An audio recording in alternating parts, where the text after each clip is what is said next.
Hey, good morning, everybody. This is Christopher Bann with the National Service here in Slidell, Louisiana, and here's your weekly outlook for April 11th through the 16th. Quick situation overview. Looks like one more dry day today, and then we have an active pattern for the rest of the week.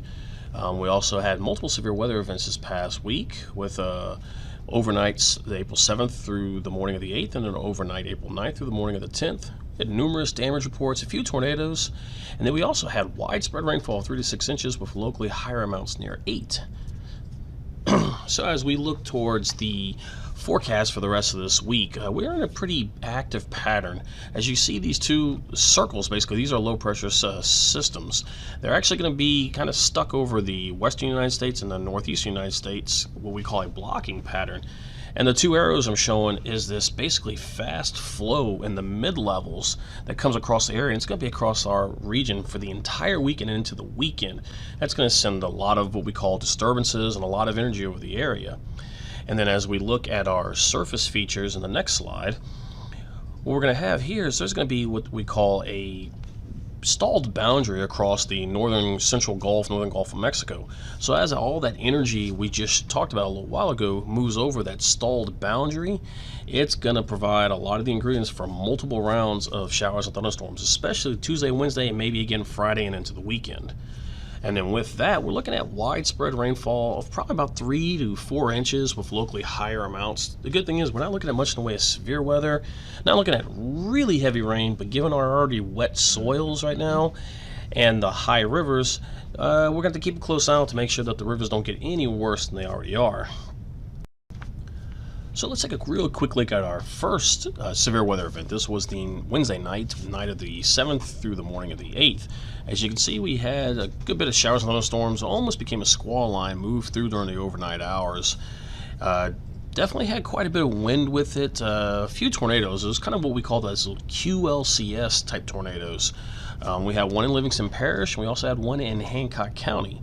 And then as we look to our bigger event, which was Friday night, the 9th through the morning of the 10th, you can see a lot of those showers and thunderstorms in kind of central Mississippi, and it slowly pushed down into southern Mississippi and eventually in Louisiana. We also had a bunch of showers and thunderstorms develop ahead of the line, and the line never really fully got going like we were initially anticipating, but you can see we still had a good bit of showers and thunderstorms move through the area during that time frame. And one thing that was really noticeable outside of just the severe part from both of these systems was the amount of lightning we had.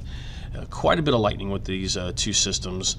And then not only that, but especially the Friday night, Saturday night system gave us quite a bit of rainfall. So as we looked at our two severe weather events, here's our first one. This was that Wednesday night into Thursday morning. As you can see, we had a few tornadoes and a few scattered wind reports over mainly St. Tammany Parish. However, the more impressive event was the one Friday night and Saturday morning. As you can see, quite a few wind reports. No tornadoes in our area right now. However, we did have some pretty significant wind issues around the Baton Rouge metro area.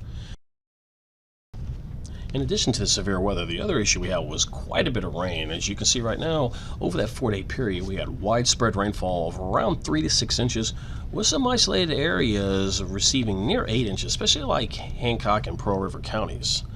So with rainfall like that, what that did is it did cause quite a few rivers to go up, and we have multiple rivers that are in minor and even moderate flood stage. So really quickly, we're going to go over the Mississippi River right here. As you can see, we do have Red River Landing, Baton Rouge, and Donaldsonville that are all in flood right now, but luckily this is a longer stream river, and it's mainly just a commercial issue and not really impacting many people. As we get a little bit further away towards the east, we start to have Comite and Amite River. They're not that big of an issue right now, barely went into minor flood stage earlier last night, and they're going to come down pretty quick. Go a little bit further east, we're going to look at Tangipahoa Parish and St. Tammany, where we have the Tangipahoa River at Robert, and we have the Tchefuncte River near Covington. Both of these have just about crested, and they should start to come down today.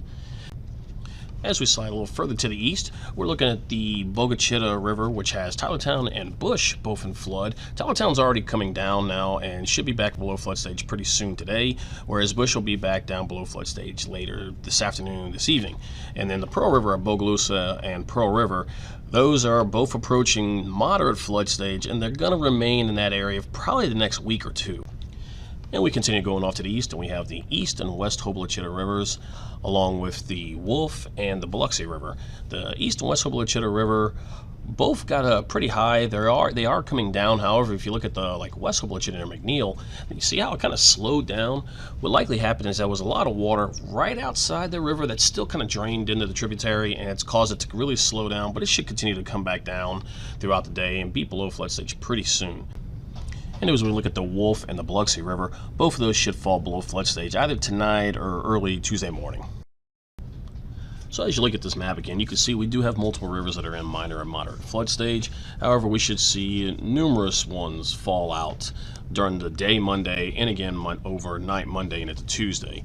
The Pearl River and Mississippi River, they're going to remain in flood for quite a while. One thing to point out though is that the forecast for these rivers over the next few days, they're only including 24 hours of rainfall. So it's not including any of the rainfall we're expecting Tuesday, Wednesday, Thursday, Friday, or even Saturday.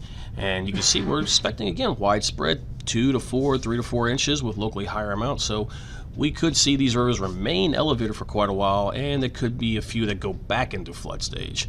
So just keep an eye on the forecast and keep an eye on all our rivers across the area as we deal with what looks to be, kind of a wet week. Luckily, should not have much in the way of flash flooding.